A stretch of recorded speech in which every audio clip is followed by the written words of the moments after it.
Well, good afternoon, Professor Levitt and Professor Dawkins. It's an honor and a privilege to have you with us at the Foundation.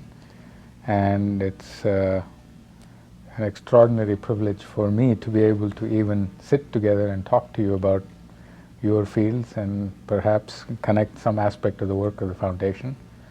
And so, with no further ado, let's get started. If you had to think about one individual from history that you would have a conversation with, who would that be? Why? And what would the conversation be about? Professor Dawkins, would you like to go first? I'm going to have to be boring and say Charles Darwin, I expected suppose, that. to say Lucy, the Australopithecine, who lived 3 million years ago. But I'm not sure what I would ask her. Darwin, I would be fascinated to meet. He's the father of my subject, one of the greatest men who ever lived. I would ask him, what took you so long? Why did you wait so long before publishing your brilliant theory? What gave you the confidence to feel that somebody wouldn't come in and scoop you? And I suppose the conversation might then go on to talk about what's happened since his time, and a lot has happened since his time, and I imagine, since he was an immensely curious man, that he would want to know. Okay. Professor Levitt? Well, I think I'd have to go with Einstein, not quite in my field since I'm officially a mathematician rather than a physicist, but the great figures in my field, Archimedes, I have very little how to visualize. Newton and Gauss were sort of dry old sticks, so while one respects them from a distance, I'd rather just as soon keep that distance. But Einstein, among figures of that caliber, was sort of unique in his ability to see how his field and his way of thinking about his field somehow tied into the rest of human civilization, ways that were not addressed by most other physicists or most other scientists. And even on top of that, well, there's a legend that Einstein sort of did his great work by the time he was 35 or so, and after that he was bypassed by the developments in quantum theory and the ones achieved by Heisenberg and Bohr and Dirac.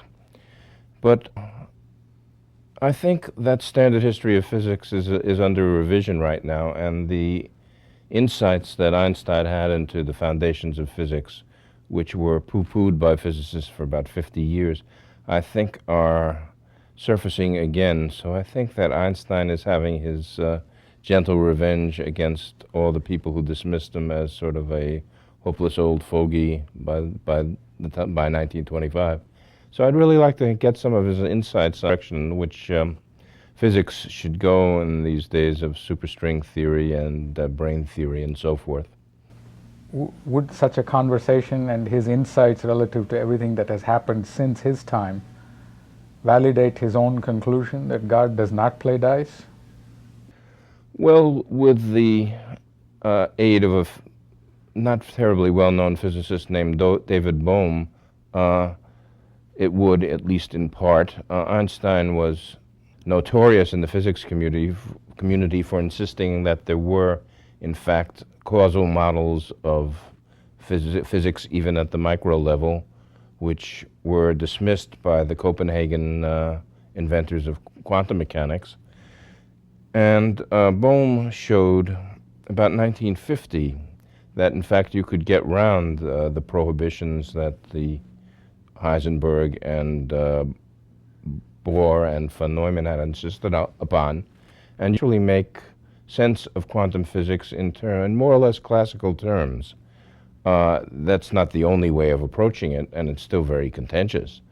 But at least Einstein's insights are back into the game, the insights that are usually expressed with a bit of distortion with the famous God does not play dice line.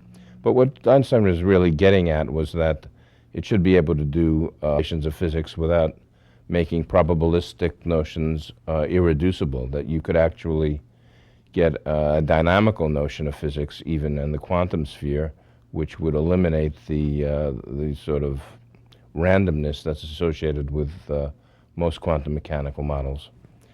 So Einstein was aware of these developments at the end of his life, but he was doubtful about them for certain reasons, mostly having to do with the reintroduction of action. I'd like to, it would be nice to talk to the 25-year-old Einstein again, assuming that he had had a few months to bone up on things, for his sense of where and how physics should go and what our picture of the universe should evolve into. It would be nice to have his views to complement those of people like Weinberg and Ed Witten, who are comparable thinkers of our day, but there was something unique about Einstein's insight into things.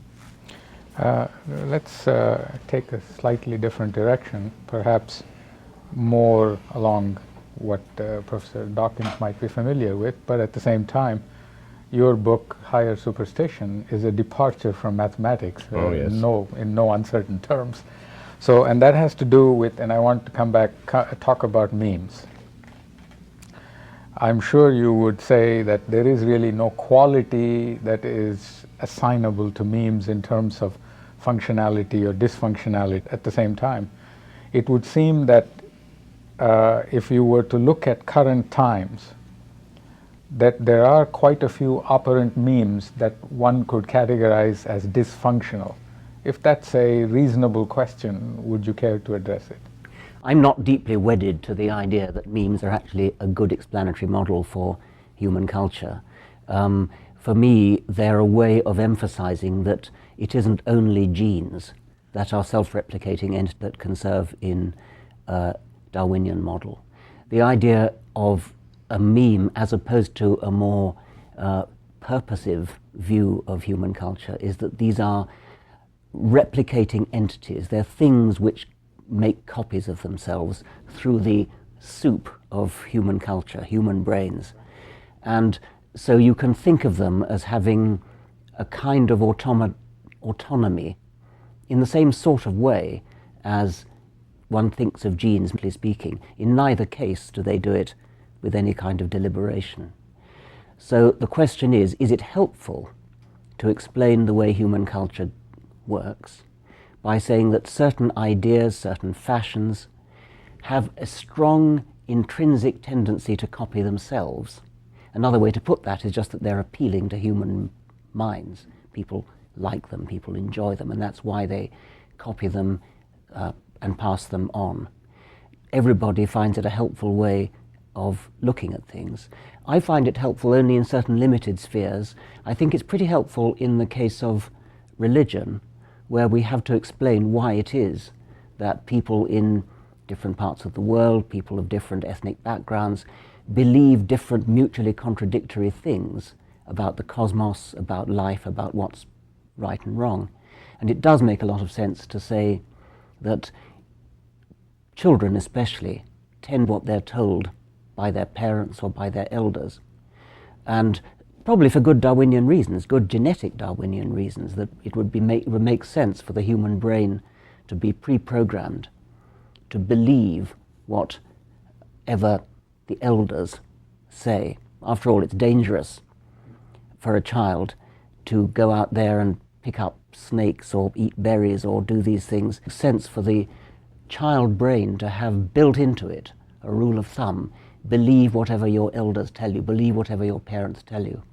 Such a rule of thumb is automatically vulnerable to believe that if you want it to rain, you have to sacrifice a goat to the great rain god.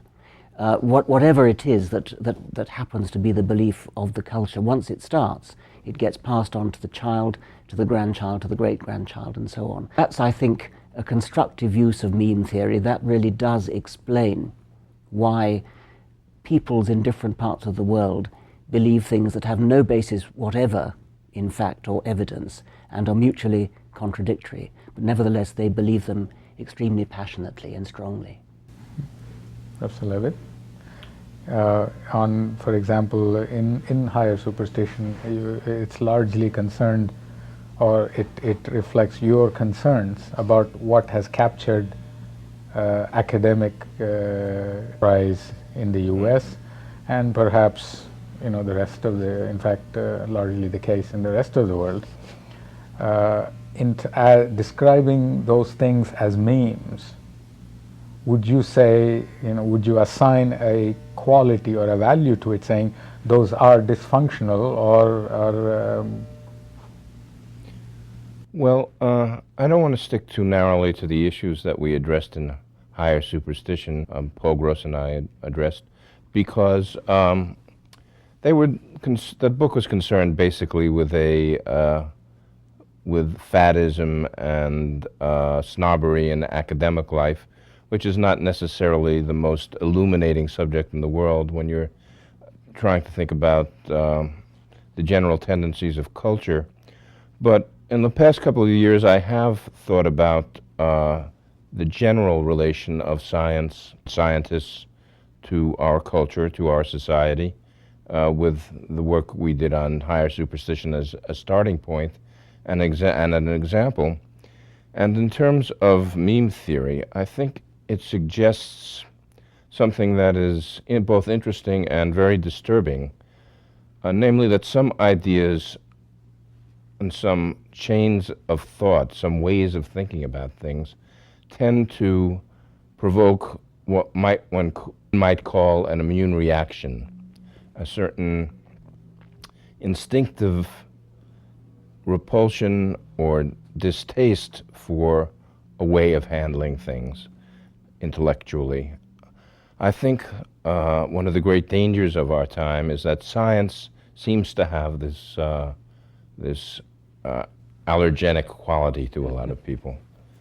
And I've been trying in the work I've been doing for the last 3 or 4 years to think about this and to think about why a society excuse me, that is so dependent on science and on technology and on some surface level is so enthralled by science and technology is at a deeper level so resistant to not only its discoveries, but to the way it goes about making discoveries. Is it possibly because the whole idea of meaning is something that is constantly subtracted by the efforts of science and the addition of knowledge on an ongoing basis, daily? That, I think, is part of it. The point is that science is a sort of bargain, and in some ways it's a very painful bargain, that if one accepts as a mode of intellectual action the way science generally has of coming at problems, of all sorts of problems, the kind of categories it uses and the kind of categories that it refuses to countenance, then you can see why people are uneasy with it, aside from particular dangers of technology or particular implications of discovery. Because most people prefer, as Professor Dawkins indicated, to form their ideas and their beliefs and their opinions in ways which run along familiar grooves in all society. And when you do science, or when you even think about science, then you have to be prepared to reject or ignore these ways of doing business. And this goes against the grain of people psychologically. And the danger of this, I think, is self-evident. There are enough recent issues that where we can see this flaring up. I won't go into those in detail, but I think this is one of the crucial dangers of modernity, is its inability to absorb a way of thinking about things that is the most efficient and accurate excuse me, that we've yet been able to devise. I think that's about half of it, and I think that's a very important part of it. But I wonder whether also it's that science is so effective, it's so good at what it does, and that frightens people. It's so good at getting results with great efficiency. Also, those results are often, of course, bad results, as in H-bombs and germ warfare and things. So science is so exceedingly good at what it does, and it can be used for bad things. And if you want to do bad things, then the most efficient way to do it is to use science. And similarly, if you want to do good things. And so I think people are frightened of efficiency, frightened of what works, and also frightened of what they don't understand. So I think those things are added to the points that Norman Levitt has just made. So coming back to evolution, is the evolution paradigm necessary and sufficient for thinking about the future?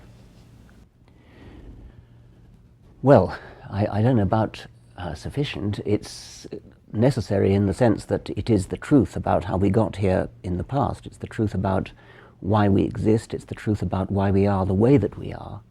And the way that we are will surely have an enormous influence on our future. So to that extent, it's certainly necessary. I don't think it's sufficient in the sense, I don't think that human sociology, the study of human society, the study of human history, although it doesn't contradict anything that we know in Darwinian evolution, it's not greatly illuminated by the application of Darwinian ideas. You do have to introduce other ideas in order to understand human history and the future of human society. So it's necessary but not sufficient. Would you care to comment on that? Well, there's always the problem of refity of a given subject trying to understand his own situation, or a collective of people trying to understand their own situations. And there are always, I think, conceptual and categorical difficulties when somebody tries to do that. I mean, maybe this is just a highfalutin way of saying that it's hard to be objective about yourself. So the question of what methodology, what approaches we should use to think about ourselves and to regard our own situation is a difficult one. I think they're very difficult. I think there have been some noble attempts which have come finally to very little. The various grand schemes of the 19th century for trying to encompass the important aspects of human behavior in, say, Marx's terms, in economic and historical terms, or in Freud's, which seemed for a time to have swept the field, but were found ultimately to have disintegrated basically into a pile of cliches. That experience gives us warning that this is a very difficult area to try to approach. And I think we can only study these examples with a view to finding out why our propensity to do this kind of speculation runs into so much trouble. I think that's a necessary precondition to developing whatever theory it is, and we don't have it, that might actually give us some positive guidance for the situation of humankind. So in this context, could you please put in perspective the whole idea that there's a lot of thought being given to human agency, conscious evolution, ethical evolution, all these seemingly contradictory ways of saying that in some respects things will evolve, but we are in charge, and therefore it requires some responsibility? Or is that an oxymoron? Is that? Well, one of my favorite daydreams is to imagine some figure from the past, or even just some man in the street from the past, from where have you, from Egypt or Rome or medieval Europe or Tang Dynasty China, and confront that person with the world we have now. I mean, it's a remark I've made to my wife more than once as I drive down past the skyline of New York. We are living in an extraordinarily strange situation for a human being to live in. We are surrounded by an environment which is completely at variance with any of the environmental factors that we had to deal with when we as a species were actually evolving. So what in the world can we make of this strangeness? How can we somehow reconcile it? It seems natural to us. I mean, shopping mall superhighways seem natural to us, but there are extraordinary singularities in human experience. So how do we reconcile what we can understand of our biological nature, which was evolved when people essentially squatted around a fire and did what they could about finding a little meat to go with what they could dig out of the ground? How do we reconcile that with the future of a people that has to live with its intelligence? If we were a little dumber, we'd probably be in better shape. Or if we were a little smarter. But we are smart enough to get ourselves into an enormous amount of trouble, and probably not quite bright enough to get ourselves out of it, at least not easily. So, Professor Calvin has a nice analogy. He says, he puts it in the context of the headlights of a car. You know, and if I recall, basically saying that can we see past what the headlights cover insofar as what you're able to see in front of you, because you're moving so fast that you won't have the opportunity to really analyze the situation in front of you, to react. Would you care to comment on fire and digging stuff from the ground, and maybe humans having left themselves behind, their own creations? Essentially, that's. I think, considering that we are Stone Age creatures in modern times, we're doing remarkably well. I mean, I'm amazed we're not completely driven out of our minds by the environment in which we find ourselves. It says a lot for something that we can cope at all, and of course some of us can't. Some of us do get driven mad by it. But I think your original question was about the problem of human agency and how and I think that's more of a philosophical problem than a bio one. But it is true, I suspect in the future it's one we're going to face increasingly, because we come historically from a time when we regarded individual humans as responsible agents who were responsible for their actions and could be blamed for things, they could be punished for things that they'd done wrong. If you take a materialistic, mechanistic scientific view and you say, well, I am what I am because of my molecules in my brain, because of the genes that made up the embryology of the brain, you could imagine defense lawyers of the future defending the accused on the grounds that they couldn't help themselves because of their genes, or they couldn't help themselves because of their flawed brain biochemistry. And I think it is something we're going to have to face. So are we going to continue to maintain what we think of as a kind of fiction of individual human agency and responsibility?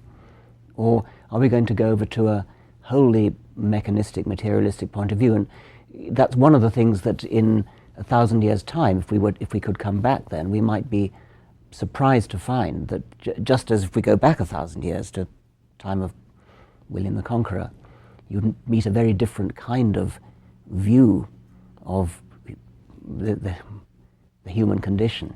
If we go forward 1,000 years, that would be my guess as to one thing that might happen, is that the status of the individual human agent as an explanatory concept might have changed a bit, to say the least. Again, coming back to knowledge generally, Professor Wilson makes a fervent plea for consilience in terms of multidisciplinary, the jumping together in terms of going forward in trying to really understand, incorporating biology and psychology and physics and so on and so forth. What are the prospects for that, in that you're both coming from academic environments and live and breathe the campus, the university air? Well, as a large intellectual project over decades, perhaps even I think it's a superb idea, and one that will be realized perhaps in fits and starts and with more obstacles than we now can imagine, but I think that's the way things are going in the large. In the narrow compass of the sociology of the university, of course, many people profess to be shocked about Wilson's ideas, to regard them as a kind of intellectual imperialism where the scientists are going to push aside the sociologists and the psychologists and and the critics. But I wouldn't worry about that too much. You can't take universities all that seriously. That would be somewhat would cause some concern if we didn't take them seriously. What's the future of education? Generations to come. Well, I agree with what Norman's just been saying. I think that consilience is fine when the academics concerned are honestly seeking truth. What I fear is that there are some disciplines who are, as a matter of ideology, interested in truth and interest. I'm not sure what they are interested in, but I think that one could imagine consilience between scientists and historians and scholars of literature and anthropologists and others, psychologists, all of whom have a shared agreement that we want to understand together. We want to understand of the world in all its different aspects. But if there are people who are willfully obscurantist, who actually set out to pull the wool over the eyes of other scholars and of the general public, then I'm not interested in having a dialogue with them. I think it's a waste of time. I'd like to go back to a question that was quite predominant, dominated the scene in the 60s. Is God dead? Why ask a question about whether he's dead if he was never alive? Okay. I'm afraid that's going to be my answer as well. If it's taken to mean, is the idea of God dead in human minds in a way that was not true earlier? I wish that were the case, but I fear it's not. And I fear as a sociological phenomenon, a psychological phenomenon, God is very much alive. And looking into the future, I would like to think that in a few hundred years' time, God really will be properly dead. But I'm not that optimistic. Okay. One last question. The Foundation's flagship program is Humanity 3000, and the reason why you distinguished gentlemen are here. Would you care to speculate about humanity, not necessarily by exactly the year 3000, but in very long-term future, any aspect, any facet? If I had to guess, and it would be purely a guess, I think that we are going to change biologically for the simple reason that the capacity to change ourselves biologically is now pretty much within our grasp. Of course, this horrifies not only traditional believers, but even of the scientists who have developed the technologies to do it. But I think it's going to happen. Now, what will that entail in terms of culture, in terms of the whole spectrum of values that we have? I haven't the faintest idea. I think that it merely deepens the darkness that is always conceals the future from us. In this case, it's not only that we don't know how people will be, we don't know who they will be in 1,000 years. That's about the only insight I'm at least sure enough about that I'm willing to say it out loud. There are two main ways in which humans have to change biological nature. One is to manipulate the selection part of Darwinism, and the other is to manipulate the mutation part.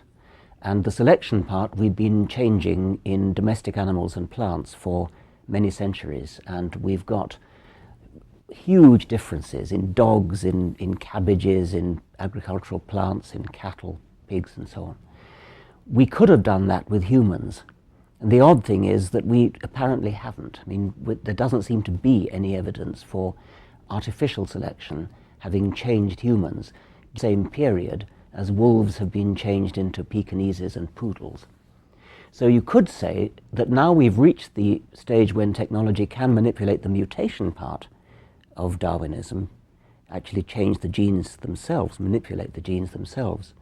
It's not necessarily obvious that we will do that, because if we had the will to change humans, we could have done it already by artificial selection.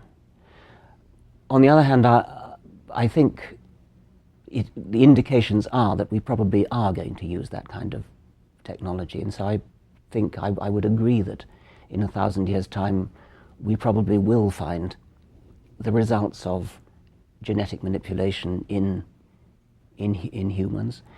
1,000 years, of course, is a short time by evolutionary standards. You wouldn't expect, I'm often, are we still evolving? What's going to happen?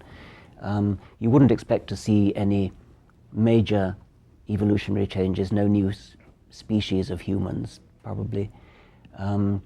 Longer than 1,000 years, whether we produce new species would depend on whether subsets of humanity get isolated from each other. You've got to have sexual isolation for that to happen.